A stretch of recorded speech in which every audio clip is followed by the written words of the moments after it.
Hello again. In last video we looked at NodeJS and created a small web server, Hello World web server. And in this video we will extend our NodeJS application to use MongoDB database. So I'm going to go through the MongoDB database and the basic functionality of that database.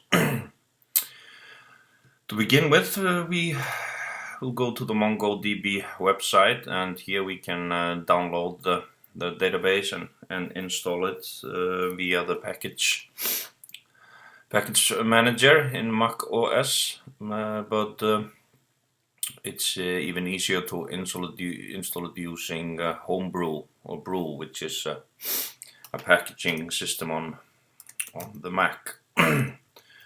And if you don't have it installed on your Mac, you can install it here from this website. So we will take up a terminal, and to install the MongoDB, we will just do brew install MongoDB, and brew will install it and download it and install it for us. And here we can see that the brew has installed MongoDB. To start the daemon, the database daemon, we use the command MongoD, stands for MongoDaemon. And if we start the database like this, we can see that Mongo tells us that the database that we are using is lying here in this path, and here the log file is written to local var log, and if we now we have the daemon running, and if we take up a new tab, we can basically take just a new tab here, and if we say Mongo, then we start off the shell, and it is good to have the Mongo shell is also a JavaScript based shell. So here we can do the standard JavaScript stuff, and the shell just interprets what we type in and runs it. So that's a little bit like NodeJS. If we start up Node, we get a similar terminal. So it's good to use Node and Mongo together, because they are both based on JavaScript, and it is very easy for us to script the database just like we were scripting in Node.js application. Here, when we look at the Mongo, we can see show collections, and there are no collections defined. And the MongoDB is a NoSQL database. That means that the structure of the documents or collections can be different. And if we say use Greencard, for example, then Mongo tells us that it has switched to the database Greencard. But if we see show collections, there are no collections in the Greencard database, only system indexes. And how do we create a collection? Well, that's easy. You just type in the database names is our collection, insert, and then we can begin to insert data. If we say number 1, and name is Victor, for example, and then we do show collections again, and we can see now we have a collection named names also. And to query that collection, we can just do db names find, and it will show us all the documents lying in this collection. And you can see here that when Mongo inserted this record into the collection, it automatically generated an object ID, which is the object ID of this record. And we can then insert another record.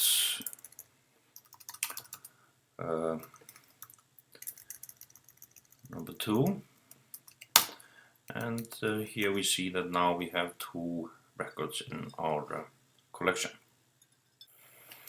And since the Mongo shell is JavaScript based, we can write our scripts in JavaScript. And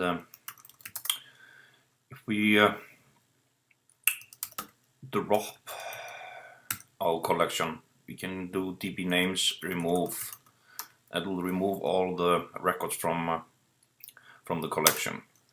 So if we do now names find, it should return nothing.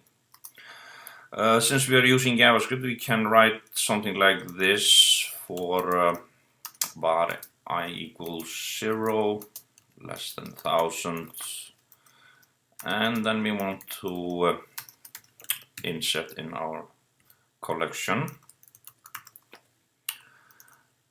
something like number is then going to be I, and the name can be Victor again. So we will close this parenthesis and here, and now we run it, and now we have inserted 1000 records into our collection, as we can see here, and we type it to go further in the list. And now we need to insert our 100,000 names into this table names, collection names, which is now empty. And since we are lazy, we don't want to type in 100,000 names. So to generate our names, we will go to the web and look at a page which lists a lot of names. And we will just do select all and copy and take it into Sublime, create a new document and paste it in. And here we have 4,275 names that we want to insert in our database. First we need to do a little bit of insert commands. We need to change this list to Mongo database insert commands. And the easiest way to do that is to do a replace, select the regular expression functionality in Sublime, and then here we can type the regular expression. First we will tell the editor that we want all the characters A to Z and A to Z, and we want plus, that means one or more of these characters, and we put this into parentheses, and then we have picked out a set with the name. The next that comes is a space, so it comes a lot of spaces. Then we will just type in a space and plus, and then we have covered all the spaces. And then we will have a number from 0 to 9, so we'll pick that up as a set. So we'll do it like this. Then we have picked up the number, then we will have a period, and again number, and then we have one space, and again we have a number from 0 to 9 and a period and more of number 0 to 9. Then we have a lot of spaces again, and finally we have a number. So here we have covered our whole line. Then we want to say db names insert, and we want to pick up some of the results from our regular expression. So we will put a number that will be the Greencard number, so with GC. Next we want to pick up the numbers, so we will pick up the first set of numbers that happens here before the period. So this is the name, and this are the spaces, and so it's number 3.